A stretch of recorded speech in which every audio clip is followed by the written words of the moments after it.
هەڵسەنگاندنی هاوبەشی ڕێکخراوی کرێکارانی شۆڕشیێری ئێران ڕاهی کاریگەر و حیزبی کۆمۆنیستی ئێران بایکۆتی هەڵبژاردن لە پێناو سبەی ڕۆژێکی باشتردا. یەکەم، گاڵتەجاری 12هەمین خولی مەجلسی شۆڕای ئیسلامی و مەجلسی شارەزایانی ڕێبەری واتە خۆبرگان ڕۆژی هەینی 11 مانگی ڕەشەمە لە سەرتاسەری ئێران بەڕێوە دەچێت. دام و دەستگای ڕێبەرایەتی و بەرپرسانی کۆماری ئیسلامی لێبراون کە بە دوورخستنەوە و سڕینەوەی هەرچی زیاتر دەسەڵاتەکەیان بە تەواوی یەکدەست بکەنەوە بە جۆرێک کەیتر ئەوەش بە پێویست نازانن وا خۆیان نیشان بدەن کە گۆیە گرنگی بە دەنگی خەڵک دەدەن. ئەگەر لە ڕابردوودا دەنگی خەڵکیان تەنیا بۆ ڕازاندنەوەی پرۆسەی هەڵبژاردن و سندوقەکانی دەنگدان پێویست بوو، یان بە مەبەستی سنگ و سوکردنی هێز و پێگەی باڵەکانی ناو حکوومەت سوودیان لێوەردەگرت، ئێستای تر تەنانەت ئەو دەنگەشیان پێویست نییە. لەسەر ئەم بنەمایە شۆڕای نیگاهبان وەک دەستگای هەڵبژاردن و پاڵاوتنی دەسەڵات پێشوەختە کاندیدە خوازراوەکانی دەستگای ڕێبەری هەڵبژاردووە و پێشیان بە ئەگەری هەر هەڵەیەکی نەخوازراو گرتووە. ئەم ڕێخستن و دەستە چنکردنە بە شێوەیە کراوە کە ئەگەری دەرکەوتنی هەر جۆرە دەنگێکی ناڕزایەتیشی نەهێشتووە. ئەمە خاڵێکی بەرچاوە کە بەشێکی زۆر لە ڕفۆرمخوازانیش دانی پێدادنێن. بەڵام باڵی ڕاستی ڕفۆرمخواز و میانەڕەوەکان هێشتاش بێهودە بە دوای دەلاقەیەکی کراوە لە هەڵبژاردنەکانی داهاتوودا دەگەڕێن و دەڵێن کە هەڵبژاردن ئازاد نییە، بەڵام ئێمە بەشداری دەکەین و بە ناو چەپە دژە ئیمپریالیستیەکان و محوەری خۆڕاگریش لە بەیاننامەی ژمارەیەکی خۆیاندا داوایان لە جەماوەر کردووە کە لە هەڵبژاردنەکاندا بەشداری بکەن. ئاشکرایە کە ئەم جۆرە هەڵوێستانە لەگەڵ مێژووی هەڵبژاردنەکانی پێشووتری ئەم ڕژیمە کۆنەپەرست و جەنایەتکارە و هەڵوێستی کرێکاران، خانەنشینان و کۆمەڵانی خەڵکی ئێران بەگشتی کە دروشمی دادپەروەریمان نەدیت ئێمە ئیتر دەنگ نادەین، درۆمان زۆر بیستووە، ئێمە ئیتر دەنگ نادەین و نە سندوق نە دەنگدان بایکۆتی هەڵبژاردنیان بەرز کردوێتەوە، زۆر لە یەک دوورن. دووهەم، واقعیەت ئەوەیە کە خەڵکی ئێران بە تەواوی تێگەیشتوون کە پێک هاتەی دەسەڵات لە کۆماری ئیسلامیدا کە لە یاسای بنەڕەتی ڕژیمدا ڕێکخراوە لەسەر بنەمای بێمافیکردنی مطلقی خەڵکی دامەزراوە.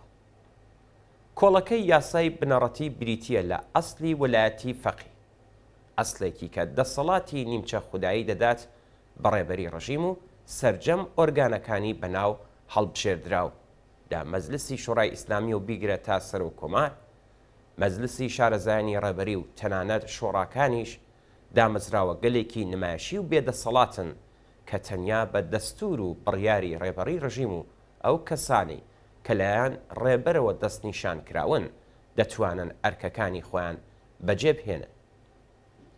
تەرکیزی دروشمەکانی خەڵک لە سەرجەم ڕاپەڕینە شۆڕشگەرانەکانی ساڵەکانی 1970، 1986، 96، 97، 98 و 1401دا جەختیان لەسەر ئەم خاڵە کردوێتەوە. دروشمەکانی وەک مەرگ بۆ ئەسلی وەلایەتی فەقییان یان مەرگ بۆ دیکتاتۆر و مەرگ بۆ خامنەئی ئەم ڕاستیە بە تەواوی دەسەلمێنن. واقعیەت ئەوەیە کە سەرەڕۆیی وەلای درێژەی هەمان سەرەڕۆیی سەڵتەنەتی 2500 ساڵەیە لە فۆرم و شێوازێکی بێبەزەیانەتر و وەحشیانەتر و دواکەوتوانەتردا کە خەڵکی ئێران لە شۆڕشی مەشروتەوە تا شۆڕشی ڕێبەندان و هەتا ئێستاش هەوڵیان داوە خۆیان لە دەستی ڕزگار بکەن و مافی دیاریکردنی چارەنووسی خۆیان بەدەستەوە بگرن. نابێ ئەو ڕاستیەش لەبیر بکەین کە بەڕووخانی دەسەڵاتی ستەمکارانەی سەڵتەنەتی لە ڕێبەندانی 57 خەڵکی ئێران گرفتاری دەستی ستەمکارێکی فاشیستی بوون کە بەرگی ئاینی پۆشیوە و بە کۆکردنەوەی جەماوەرێکی نائاگا لە دەوری خۆی سەرجەم مافەکانی خەڵکی پێشێل کردووە.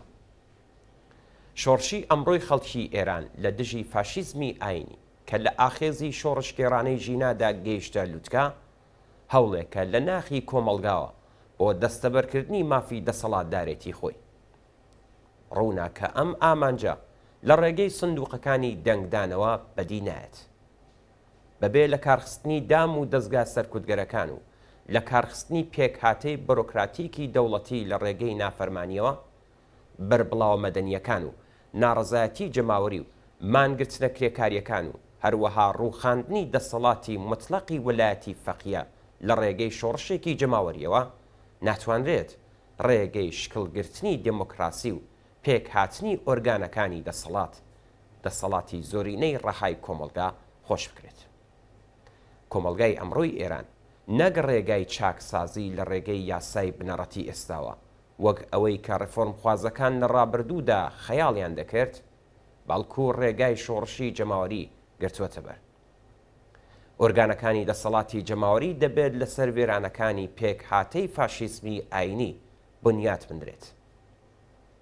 سێهەم، لە ئێرانی ئەمڕۆدا دوو هێز بە تەواوی لە بەرامبەر یەکتردا سەنگەریان گرتووە. لەلایەکەوە دەسەڵاتی پاڵێورا و یەکدەست و لەلایەکی دیکەشەوە جەماوەری ڕاپەڕی و دەسەڵاتدارێتی ئێستا کە لەلایەن فاشیستترین باڵی حکوومەتی ئیسلامیەوە سەرۆکایەتی دەکرێت نەباوەڕی بە مافی خەڵکەیە و نەتەنانەت بە یاسا بنەڕەتیەکانی خودی ئەم ڕژیمەش پابەند دەبێ و نەهەوڵ دەدات وا خۆی نیشان بدات کە گۆیە یاسا و ڕێساکانی خۆی پەیڕەو دەکات. ئەوان بە شێوەیەکی زۆر ڕوون و سەرڕۆیانە و بە ئاشکرا دەیانەوێت دەست بەسەر هەموو ئەو ئۆرگان و دامەزراونەدا بگرن کە بەناو لەسەر بنەمای یاسای بنەڕەتی هەڵبژێردراون. ئەم پرۆسەیە بەکردەوە دەرهێنانی هەرچی زیاتری کودتایەکی ئاشکرایە تەنانەت لە ناو نزیکەکانی سەر بە ڕژیمیشدا.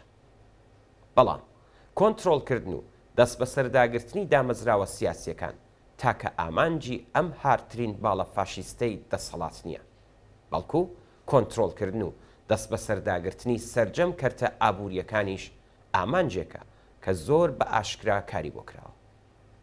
جگەلەوەش بەرتەسکردنەوەی مەودای چالاکیەکانی کەرتی تایبەت و خستنە ژێر کۆنتڕۆڵ و پەروەندە سازی بۆ پلاتفۆرمە تایبەتەکانیش کەوتۆتە دەستوری کاری ئەم باڵەوە. زاڵبوون بەسەر بواری ڕۆشنبیری و هونەریشدا یەکێکی دیکەیە لەو پرسانەی کە ئەم ڕەوتە گرتوویەتە بەر.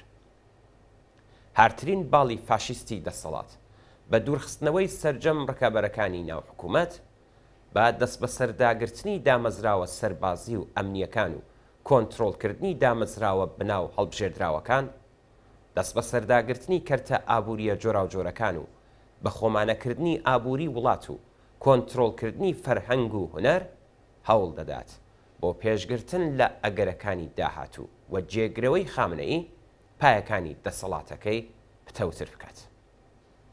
بۆ ڕێگریکردن لە هەر چەشنە ناڕزایەتیەکیش بەو پەڕی تند و تیژی و وەحشیگەریەوە سەرکوتی سەرجەم ژنانی ئازادی خواز، هەڵسوڕاوانی کرێکاری، مەدەنی، سنفی، چالاکانی فەرهەنگی و هونەری و هەروەها داکۆکیکارانی مافە نەتەوەییەکان، ژینگە پارێزان و ڕۆژنامەنووسان بەڕێوە دەبات. لە کەش و هەوایەکی لەم شێوەیەدایە کە گاڵتەجاری هەڵبژاردننی 12هەمین خولی مەجلسی شۆڕای ئیسلامی و مەجلسی شارەزایان واتە خوبرەگان لە کەشی بێبایەخی تەواو و گرنگی پێنەدانی خەڵکدا خراوەتە دەستوری کاری حکوومەتەوە. چوارم، ئەم ئاڵوگۆڕە سیاسی ئابووری و فەرهەنگیانە لە چاوی وردبینی خەڵک شاراوەنی. بێبایەخی و گرنگی پێنەدانی ئاشکرای خەڵک بە هەڵبژاردنەکانی داهاتوو ئاماژەیە بۆ ئاستی بەرزی وشیاری جەماوەر. خەڵکی ئێران ڕێگەی خۆیان هەڵبژاردووە. ئەوان بە شێوازی جۆرا و جۆر و ڕاشکاوانە نای خۆیان بە گوێی دەسەڵاتداران و کەسانی ساویلکە و خۆشباوەڕ گەیاندووە. خەڵکی وشیاری ئێران لە ئاخێزی شۆڕشکێڕانەی ژینادا ڕێگای خۆیان بە دروستی دیاری کردووە و بەو پەڕی ئیرادە و وردبینیەوە بەو ئاراستەیەدا بەرەو پێشەوە هەنگاو دەنێن. بایکۆتی هەڵبژاردننی گاڵتەجارانەی کە پێشوەختە ئاکامەکەی دیاری کراوە لەلایەن خەڵکەوە زۆر ڕاشکاوانە بەڕێوەچوو. کۆمەڵگای ئێران ساڵانێکە ڕژیمی ئیسلامیان تێپەڕاندووە و هیچ ئومێدێکیان پێنەماوە. ئێستا خەڵک بیر لە دواڕۆژی ڕووخاندنی ئەم دەسەڵاتە گەندەڵ سەرکوتگەر کاولکار و دژە خەڵکی و کۆنەپەرستی دەکەنەوە. بیر لە بنیاتنانی کۆمەڵگایەکی ئازاد و یەکسان و بە دوور لە هەر چەشنەستەم و چەوسانەوە و هەڵاواردنێکی ئاینی جەندەری و ڕەگەزی دەکەنەوە کە تێیدا ئازادی بێشەرت و مەرجی سیاسی بوونی هەبێت. هەر کەسێک بتوانێت بە ئازادی بانگەشە بۆ بیر و باوەڕەکانی خۆی بکات و ڕاو بۆ چوونی نارەکانیشی ببیستێت.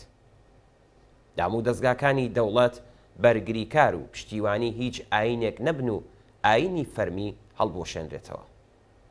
خەڵک ئازاد بن لەوەی کە خۆیان ڕێک بخەن، یەکێتی، ئەنجومەن و ڕێکخراوی سنفی، سیاسی، ئەدەبی و ڕەوشەمبیری و ئاینی خۆیان هەبێت و کەس ڕێگری لە چالاکیەکانیان نەکات.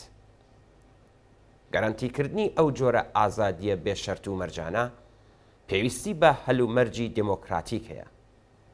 لەمڕۆوە جەخکردنەوە لەسەر دموکراسی واتە جەخکردنەوە لەسەر مافی جەماوەر بۆ دامەزراندن و گۆڕینی نظام بە دەنگی ڕاستەوخۆ و نەهێنی و سەرتاسەری هەموو خەڵک، جەختکردنەوە لەسەر مافی خەڵک بۆ داڕشتنی یاسایەکی بنەڕەتی نوێ کە بە دەنگی خەڵک پەسەند بکرێت.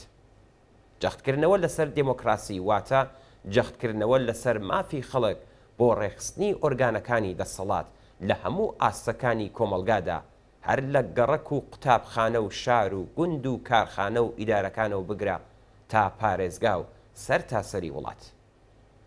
ئاشکرایە کە دموکراسیەکی ئاوا بەربڵاو، قوڵ و بەشدارانە و گشتگیر بەبێ مافی شارۆمەندی یەکسان بۆ هەمووان دەستەبەر نابێت.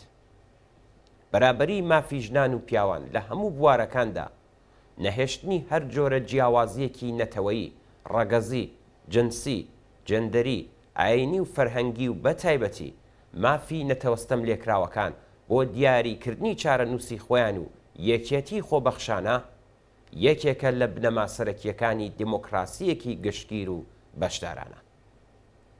سیستمێکی حکوومەتی لەم چەشنە ناتوانێت سەقامگیر و بەردەوام بمێنێتەوە تا بوارەکانی ئابووریش لەخۆ نەگرێت. بەبێ پەرەسەندنی دموکراسی لە بواری ئابووری و سەر لە نوێ ڕێخستنەوەی ئابووری وڵات لەسەر بنەمای بەرژەوەندی زۆرینەی ڕەهای خەڵک ناتوانرێت بارودۆخی سەقامگیری دموکراسیەکی گشتگیر گەرانتی بکرێت. ئەم کۆمەڵە داواکاریەی جەماوەر ناکرێت لە سندوقەکانی دەنگدانی حکوومەتێکی فاشستی کە لەلایەن باندە مافیاکانەوە بەڕێوە دەبدرێت چاوەڕوان بکرێت. هەر بۆیە بایکۆتی گاڵتەجاری هەڵبژاردنەکان و هەڵبژاردننی ڕێبازی شۆڕشێکی جەماوەری پێویستیەکی مێژوویشە. هەروەک چۆن خەڵک لە شەقامەکاندا هاوار دەکەن نە سندوق نەدەنگدان بایکۆتی هەڵبژاردن، وەرن بە فریوکاری هەڵبژاردنەکانی ڕژیمی فاشستی پوچەڵ بکەینەوە و ئەم شانۆی هەڵبژاردنە گاڵتەجارانەیە بە تەواوی بایکۆت بکەین. بڕوخێ ڕژیمی کۆماری ئیسلامی سەرکەوتوو بێ شۆڕشی کۆمەڵانی خەڵکی ئێران بژی ئازادی، دموکراسی و سۆسیالیسم. حیزبی کۆمونیستی ئێران ڕێکخراوی کرێکارانی شۆڕشگێڕی ئێران ڕاهی کاریگەر.